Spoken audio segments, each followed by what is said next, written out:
We're discussing a significant event in Philippine history, the execution of Dr. Jose Rizal. Background of Rizal, Rizal's arrest, Rizal's trial, Rizal's final day in prison, the morning of the execution, Rizal's last word, execution by firing squad, aftermath and public reaction, legacy of Jose Rizal.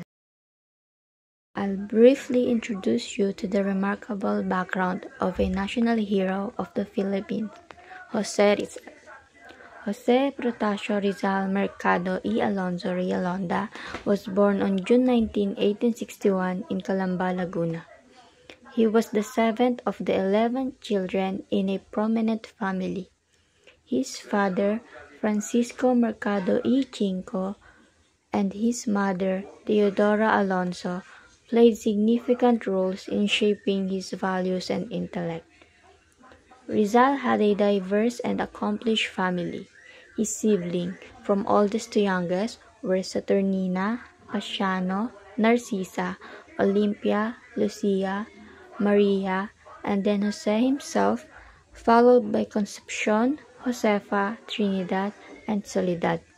This close-knit family environment fostered Rizal's early education and passion for learning. Speaking of education, Rizal attended several prestigious institutions. He studied at the Ateneo Municipal de Manila, where he excelled academically, and later continued his studies at the University of Santo Tomas. He also pursued higher education at the Universidad Central de Madrid in Spain, where he developed his ideas on reform and nationalism.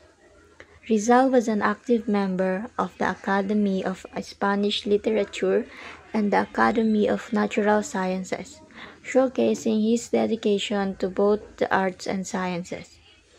Jose Rizal's life was marked not only by his education but also by his profound impact on Philippine society. His contributions continue to inspire generations. Jose Rizal was arrested by the Spanish authorities on September 30, 1896. This happened while he was traveling on a ship called the SS Castilla in Manila Bay. The SS Castilla was a Spanish steamship used during the late 19th century. It served as a transport and administrative vessel under the Spanish colonial.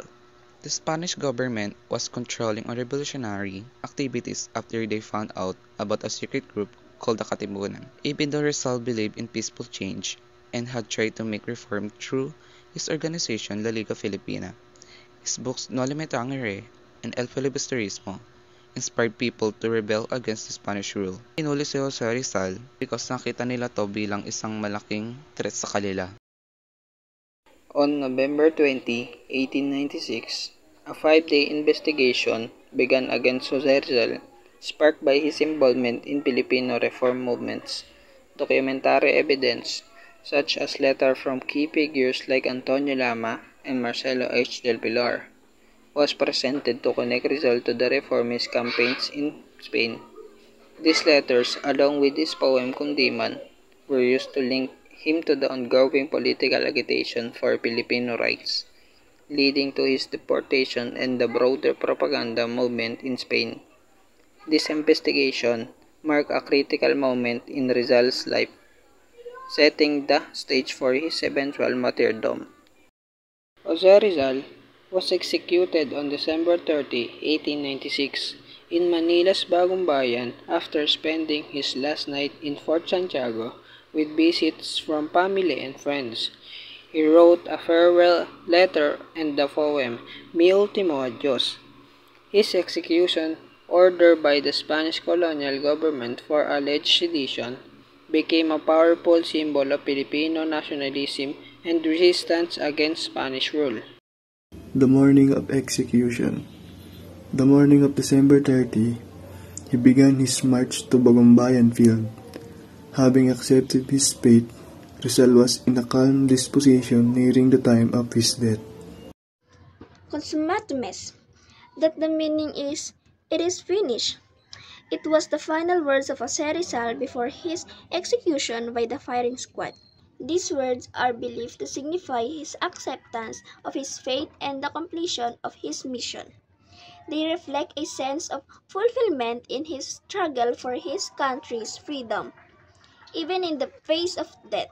While his life ended, these words mark the beginning of a lasting legacy in Philippine history, symbolizing his ultimate sacrifice for the nation. The execution. Rizal stood in front of a firing squad composed of Filipino soldiers forced to carry out the execution, while Spanish soldiers stood behind them as a backup. The Spanish authorities ordered Rizal to turn his back to the firing squad, symbolizing that he was a traitor. However, Rizal requested to face them, showing his courage and defiance. When the command was given, the Filipino soldiers fired their rifles. Despite being shot, Rizal managed to twist his body as he fell, landing on his back with his face upward, symbolizing dignity and resistance even in death. Jose Rizal was killed on December 30, 1896, and this made many Filipinos very angry. They thought his death was unfair.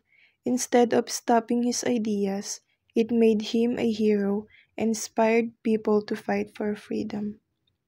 His death brought Filipinos together and made them want to be free from Spanish rule. Rizal's legacy still inspires people to stand up against unfairness. Jose Rizal is considered a national hero of the Philippines because of his powerful writings and his sacrifice for his country. His novels, Noli Me Tangere and El Filibustrismo, criticized the Spanish colonial government and inspired Filipinos to fight for their independence. Even after his execution by the Spanish, Rizal's legacy continues to motivate Filipinos to strive for freedom and a better future.